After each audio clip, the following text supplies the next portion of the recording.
ভিডিওটি শুরুতেই আপনাদেরকে কয়েকটি কথা জানিয়ে রাখি। 2024-এর শেষের দিকে অর্থাৎ 14ই ডিসেম্বর আমরা একটি বিয়েবাড়ি উপলক্ষে রাঁচিতে গিয়েছিলাম। সেই সময় বেশ কিছু ভিডিও আমি ক্যাপচার করে রেখেছিলাম, ভেবেছিলাম আপনাদের সাথে শেয়ার করব। তবে নিজের কর্মব্যস্ত জীবনের জন্য আমি সত্যি অত্যন্ত দুঃখিত যে সময় মতন আপনাদের সাথে কোনো কিছুই আমি শেয়ার করে উঠতে পারি না। দীর্ঘ 2 মাস পর আপনাদের সাথে আমি ভিডিওগুলো শেয়ার করছি। আশা করি আপনারা আমাকে ক্ষমা করবেন ভিডিওগুলো দিতে দেরি হওয়ার জন্য। গুড মর্নিং এভরিওয়ান, আশা করি সকলে ভালো আছেন ও সুস্থ আছেন। আজকে রাঁচিতে দ্বিতীয় দিন, মানে গতকাল 5:30 নাগাদ এসে পৌঁছেছি আর শহরটা একটু ঘুরে দেখছি। এখন বাজে সকাল 8:30।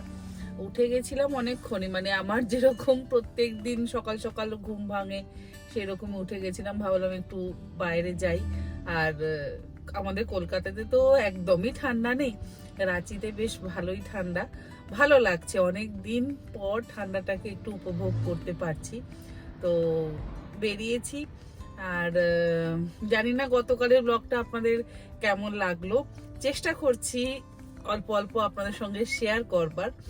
আর চা খাওয়া তো হয়ে গেল দেখলেন, এবার চারিদিকটা একটু ঘুরে দেখি কেমন, আর আপনাদের সাথেও চেষ্টা করব যতটুকু পারবার ততটুকু শেয়ার করবার। আমি আজকে ওই অ্যাসাইলামের ওদিকটা গেছিলাম, তো সেদিকটা ভিডিও করা হয়নি, অবশ্যই ভিডিও করব। আর সত্যি বলতে বিশেষ করে আমার মায়ের দেখার ভীষণই আগ্রহ সমস্ত কিছু, কারণ মা তো আসতে আর কখনো পারবে কিনা জানি না। এখন অনেকটাই মা সুস্থ আছে, দিদির কাছে রেখে আসতে পেরেছি। আমার নিজেরও ভালো লাগছে যে মা এখন অনেকটা সুস্থ। তো দেখা যাক কতটা আপনাদের সঙ্গে শেয়ার করতে পারি। তাহলে শুরু করা যাক আজকের ব্লগটা। এটা কোন রাস্তা? এটা হচ্ছে কাকে রোড। কাকে রোড ধরে আমরা এখন চলেছি রিং রোডের দিকে। Ranchi ring road. Ring road মানে তো তুমি জানো যে পুরো সিটিটাকে কভার করে থাকে। তুমি এখান থেকে শুরু করে আবার ঘুরে কলকাতার রাস্তায় গিয়ে মিশে যেতে যাচ্ছে আর কি, অর্থাৎ টাটা রোডে মিশে যাবে। আচ্ছা আচ্ছা। এটা কি আগে কোনো ইয়ে ছিল নাকি? হ্যাঁ, এটা বর্ষাকালে একটা নদী নালা টাইপের এরকম কিছু হবে। এই জঙ্গলে এগুলো খুব সুন্দর। হ্যাঁ, এবং খুব মেইনটেইনড এদিকটা। হ্যাঁ, এটাই হচ্ছে কথা, মেইনটেইন, এত সুন্দর লাগছে, এতভাবে সুন্দরভাবে মেইনটেইন করেছে। এবং আমি যবে থেকে এসেছি তবে থেকে এরম ভাবেই মেইনটেইনড। এই শুরু হয়ে গেল রিং রোড, দেখো উপরে যে ফ্লাইওভারটা। আচ্ছা আচ্ছা। এই বাঁ দিকে গেলে আমরা রিং রোড ধরে নেব। আমরা এখন সোজা যাচ্ছি পাত্রাতু ড্যামের দিকে। পাত্রাতু ড্যামের দিকে? হ্যাঁ, যদিও পুরো আজকে যাব না, মানে কালকে যাব তো। হ্যাঁ, মানে আজকেও যেতে পারি, ছেলে যেহেতু নেই, ছেলেকে ছাড়া যাওয়ার কোনো মানে হয় না। হ্যাঁ, সে উঠুক ঘুম থেকে। আমরা একটুখানি সোজা যাব, গিয়ে আবার ইউটার্ন নিয়ে ব্যাক করব। ওকে। আচ্ছা, এখানে হচ্ছে Patratu dam. Patratu dam. Dam, হ্যাঁ। এখানে ড্যাম অনেকগুলো আছে না? ড্যাম অনেক রয়েছে। এখন তো এই ফলস গুলো কিছু দেখা যাবে না, ওগুলো তো মানে মোটামুটি শুকিয়ে টুকিয়ে গেছে নাকি? ফলস আছে, কিছু জল পাওয়া যাবে, তবে ওই বর্ষাকালে যে মানে প্রবল জলোচ্ছ্বাস যেটা পাওয়া যায়। তাহলে একদিন একবার বর্ষাকালে আসতে হবে এবারে। রাইট। বর্ষাকালটা হচ্ছে অত্যন্ত সুন্দর রাঁচি, যেমন লোনাভালা খান্ডালা বর্ষাকালে জেগে ওঠে, রাঁচিও তাই বর্ষাকালে দেখবার মতো না।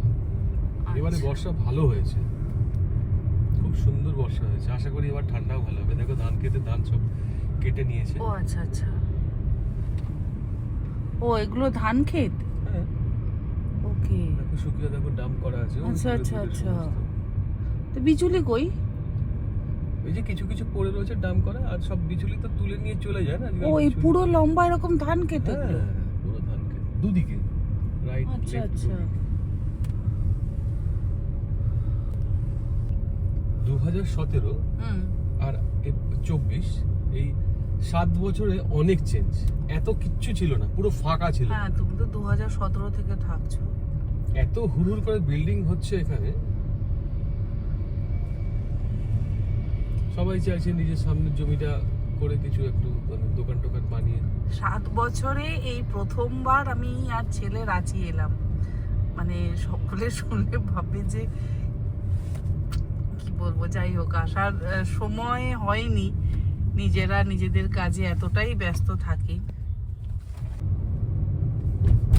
সত্যি ভীষণ ব্যস্ত থাকি নিজের কাজ নিয়ে বলে আর রাঁচিতে এসে ওঠা হয় দেখো না। একটা এত কাছে অনুষ্ঠান, বিয়ে বাড়ি অনুষ্ঠান ছিল বলে কিন্তু হ্যাঁ, আসা সত্যি হলো, তাই। আদারওয়াইজ না হলে আসা হতো না। দিদিকেও বললাম তুই আয়, এসে থাক। আমি অনেক দিন ধরে সেই 2022-এ মনে হয় বেরিয়েছিলাম না দার্জিলিং লাস্ট। হ্যাঁ হ্যাঁ, তারপর আবার এই 2024-এর এন্ডে, হ্যাঁ মাঝে টুকটাক ওই একটু মন্দারমণি টাকি গেছি 1-2 দিনের জন্য। সেইভাবে বাইরে ঘুরতে যাও। আচ্ছা এটা কি এগুলো? ও বিচুলি, আচ্ছা আচ্ছা, এখানে স্ট্যাক করে রেখেছে। ওকে আচ্ছা। তুমি যদি নামো, তবে সেই পুরোনো দিনের- বর্ধমানের মতন ধান ক্ষেত কিন্তু দেখছি না। আমাদের দেশের বাড়িতে যেরকম না, ওরকম বর্ধমানের মতো ওটা নয়, আলাদা না? ওটা আলাদাই ব্যাপার। তবে এখানেও বেশ অনেক রাইস মিল আছে। আমরা এখন কোথায় যাচ্ছি তুমি কি বললে? আমরা এখন এলাম হুম, চুট্টু বলে একটা জায়গা আছে, হুম, বিআইটি। আচ্ছা বিআইটি মেসরা বলে, এখানে এই যে মেসরা বলে লেখা আছে, এখানে খুব বিখ্যাত ইঞ্জিনিয়ারিং কলেজ। ওকে। তো এখানে আমরা এখন এলাম কড়কনাথ, যে চিকেনের নাম শুনেছো, হ্যাঁ হ্যাঁ হ্যাঁ, সেই কড়কনাথ কালো চিকেনের ফার্ম দেখতে। আচ্ছা আচ্ছা। আমি প্রথমে এলাম, আমাকে কেউ বলেছিল লোকেশনটা এরকম, হয়তো গুগল ম্যাপে মেরে চলে এলাম। হুম হুম তো সামনেই আসছে ওটা আর কি। জায়গাটার নাম চুট্টু। ওকে। ওই দেখো চুট্টু লেখা আছে। চুট্টু আর 350 মিটারে আমরা পেয়ে যাব। এই এসে গেলাম দি রয়্যাল অর্গানিক ফার্মস, যেখানে পাওয়া যায় করকনাথ মুরগি। হ্যাঁ। একটু এদিক ওদিক ঘুরে দেখে এলাম, এখন ব্রেকফাস্ট করতে যাচ্ছি। ছেলে রুমেই আছে, ও বললো খাবে না, অ্যাকচুয়ালি কালকে রাত্রে একটু হেভি খাওয়া দাওয়া হয়ে গেছে, তাই বললো তোমরা ব্রেকফাস্ট করে নাও, আমি আর আজকে এখন ব্রেকফাস্ট করবো না, একবারে সোজা লাঞ্চ করব। যাই হোক এখন আমরা যাচ্ছি ব্রেকফাস্টে, দেখি কি পাওয়া যায় আর কি খেতে পারি।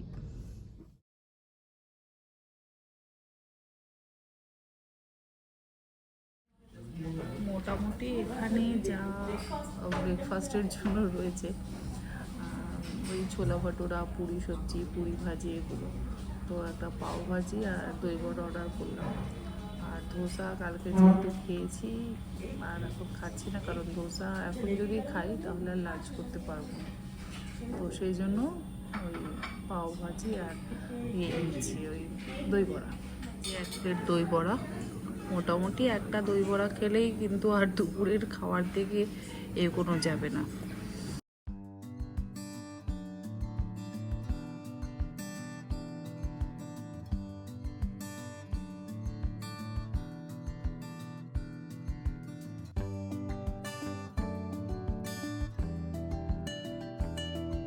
দই বড়ার টেস্ট তো ভীষণই ভালো ছিল, আর এখানে দুটো পাও দিয়ে পাও ভাজি এসছে, মোটামুটি এক একজনের এক একটা পাও সাফিসিয়েন্ট। নতুন একটা জায়গায় গেলে সেই জায়গাটাকে ঘুরে দেখার ইচ্ছা মনে হয় সকলেরই হয়, আমিও তার ব্যতিক্রম নই। পুরো রাঁচি শহরটা যতটা পারছি ততটা এই দুদিনের মধ্যে ঘুরে দেখার চেষ্টা করছি। এদিক ওদিক ঘোরাঘুরি করার পর চলে এসেছি আমরা দুপুরের খাবার খেতে রেডিসন ব্লুতে। সকালে তো আমাদের সাথে ছেলে বেরোয়নি, তবে দুপুরের খাবারটা খেতে আমরা 3 জনই এসেছি। লাঞ্চটা আমাদের বিয়েবাড়িতেই করার কথা ছিল, কিন্তু ছেলের ইচ্ছে হলো রেডিসনে এসে খাবার দাবার খাওয়ার। আসলে ও বিভিন্ন জায়গার বিভিন্ন হোটেলে খেতে ভারী পছন্দ করে, আজ থেকে নয়, ছোট থেকেই। যেহেতু প্রথমবার এসেছে, বাবা ছেলের আবদার একেবারেই ফেলতে পারেনি। 3 জন মিলে এখানে এসেছি, আর দেখা যাক এখানকার খাওয়া দাওয়া আমাদের কেমন লাগে। প্রথমেই আমরা বিভিন্ন রকম কাবাব দিয়ে খাওয়া দাওয়াটা শুরু করলাম, তবে এখানকার কুংপাও চিকেনটা খেতে আমার ভীষণই ভালো লেগেছিল। তবে কাবাবগুলো আমার খুব একটা ভালো লাগেনি। মেন কোর্সেও যা যা খাবার দাবার ছিল মোটামুটি ঠিকঠাক, খুব ভালোও বলবো না আবার খুব খারাপও বলবো না, কিন্তু পরিবেশটা ভারী সুন্দর ছিল। অনেক রকম খাবার সাজানো ছিল, আর এই খাবার সাজানো দেখতে আমার ভীষণ ভালো লাগে। সামনেই যেহেতু ক্রিসমাস, সেই জন্য নানান রকম প্রিপারেশান করছেন সুশেফরা। বিস্কিট আর ফ্রেশ ক্রিম দিয়ে এত সুন্দর একটা বাড়ি তৈরি করছে, যেটা দেখতে ভীষণ ভালো লাগছে।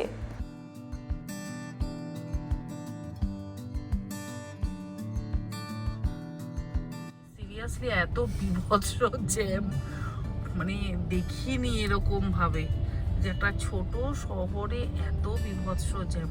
দুদিকে অ্যাকচুয়ালি মার্কেট, মানে ও আচ্ছা, এদিকে যে মার্কেট বসেছে না কিছু, সানডে মার্কেট বসে আর কি।